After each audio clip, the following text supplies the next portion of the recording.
শুরু করছি ছকভাঙা ছটা আপনাদের সঙ্গে আমি পাপিয়া। হিংসা বিধ্বস্ত মুর্শিদাবাদ, নজরে মালদা। কেন এই কথা বলছি? কারণ মালদার আশ্রয় শিবিরে জাতীয় মানবাধিকার কমিশন ঘরছাড়াদের সঙ্গে কথা হলো জাতীয় মহিলা কমিশনের প্রতিনিধিদেরও। আর অন্যদিকে এর পাশাপাশি মুখ্যমন্ত্রীর আর্জি উপেক্ষা করেই মালদায় পৌঁছে গিয়েছেন রাজ্যপাল। একেবারে বন্দির মতো রাখা হয়েছে এই অভিযোগে পুলিশকে ঘিরে আজকে বিক্ষোভ দেখান ঘরছাড়ারা। আর এর পাশাপাশি আমাদের নজর থাকবে দিলীপ ঘোষের বিয়ের দিকে। বৈশাখ মাস, আর সেই বৈশাখেই বিয়ে করতে চলেছেন দিলীপ ঘোষ। যদিও 21-এ আলাপ হয়েছিল, কিন্তু 25-এ বিয়ে। আমরা সেদিকেও নজর রাখবো, কিন্তু তার আগে শুরুতে মুখ্যমন্ত্রীর আর্জি উড়িয়ে মালদায় রাজ্যপাল। মুখ্যমন্ত্রী গতকাল অনুরোধ করেছিলেন হিংসা বিধ্বস্ত জায়গায় না যেতে। পার্লালপুর হাই স্কুলে ঘরছাড়াদের সঙ্গে কথা হলো জাতীয় মানবাধিকার কমিশন ও জাতীয় মহিলা কমিশনের। তারা জানতে চাইলেন ঠিক তাদের সঙ্গে কি ব্যবহার করা হয়েছে, কি ব্যবহার করছেন এখন তারা। বন্দির মতো রাখা হয়েছে ক্যাম্পে মালদার বৈষ্ণবনগরে।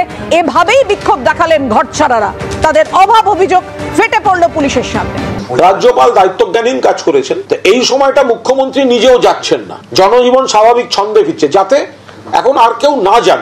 শুনলেন না, গেছেন। তার কারণ তার রাজনৈতিক বসেরা এটাও কিন্তু এই প্লটের মধ্যে আছে। আমরা এটা এই গোটাটাই তদন্ত চাইছি এই কারণে যে একটা ঘটনা বাইরের লোকেরা এসে হামলা করে ঘটাবে, তারপর সেটা নিয়ে বিজেপি নামবে, বিজেপির কমিশন আসবে, এপাশ থেকে রাজ্যপাল যাবে, বাংলাকে মেলাইন করা হবে। এই সব কটা এক সূত্রে বাঁধা চক্রান্ত।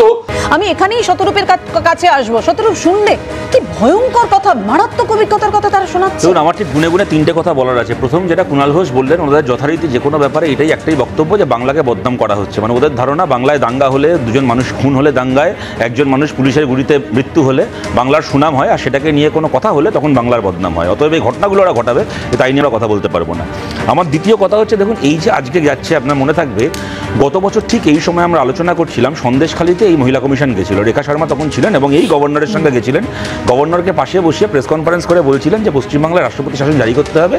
পাশে বসে গভর্নর বলছে যে না না, সেরকম কোনো ব্যাপার নেই, ইত্যাদি ইত্যাদি হাসছে। কথাটা আমি এই কারণে বলছি, আজকে এই প্রথম তো সব কমিশনকে আমরা দেখছি না, গত 7-8 বছরে কম করে 10-12 বার এরকম বিভিন্ন কমিশনকে, বিশেষ করে মহিলা কমিশন এবং চাইল্ড রাইটস কমিশনকে আমরা আসতে দেখেছি। SC/ST কমিশনও একাধিকবার এসছে।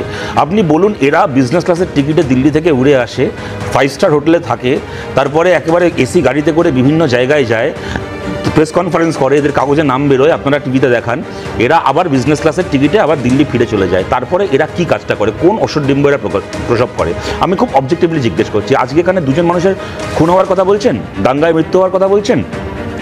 ভোটের পরে, ভোট পরবর্তী সন্ত্রাসে 50 জনের ওপর মানুষের মৃত্যুর পরে এরকমভাবে হিউম্যান রাইটস কমিশন ঘুরেছিল, তারা রিপোর্ট জমা দিয়েছিল এবং তাতে একাধিক তৃণমূল নেতার নামও বলেছিল। আপনি বলুন, আজকে পর্যন্ত কি সন্দেশখালীর ঘটনায় কোন ক্ষেত্রে এই কমিশনগুলোর এই ডিজাস্টার ট্যুরিজমের ফলে, এদের এই মানুষের এই অ্যাগনি ট্যুরিজমের ফলে সেই আক্রান্ত মানুষের কোন উপকারটা হয়? এবং আমার 3 নম্বর শেষ কথা, দেখুন আমি প্রশ্নটা এখানে করতে চাই, আজকে এই যে কথাটা বলা হচ্ছে, আচ্ছা গোটা মুর্শিদাবাদ জেলায় বাকি কোনো অঞ্চলে কি কোনো হিন্দু মানুষ বসবাস করছেন না?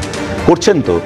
যে পার্লালপুর হাই স্কুলে এখন ক্যাম্প বানিয়ে এই আর্ত মানুষগুলোকে আশ্রয় নিতে বাধ্য করা হয়েছে, যারা ভিটেমাটি ছাড়া হয়ে ওখানে আছেন, সেই মালদা জেলাও মুসলিম মেজরিটি জেলা, সেখানে কি হিন্দু মানুষেরা নেই? আছেন তো। কথাটা আমি এই কারণে জিজ্ঞেস করছি, আজকে কি মমতা বন্দ্যোপাধ্যায়ের পুলিশ, এবং আমরা জানি নেই করে 1 সপ্তাহ হয়ে গেল ওখানে কেন্দ্রীয় বাহিনী মোতায়েন হয়েছে হাইকোর্টের অর্ডারে। পুলিশ এবং কেন্দ্রীয় বাহিনী চাইলে, আমি হাফ সেকেন্ডও লাগবে না, আমার হাফ সেকেন্ডও লাগবে না, আমি বলছি এই মানুষগুলোকে কি বাড়ি ফেরানো যায় না?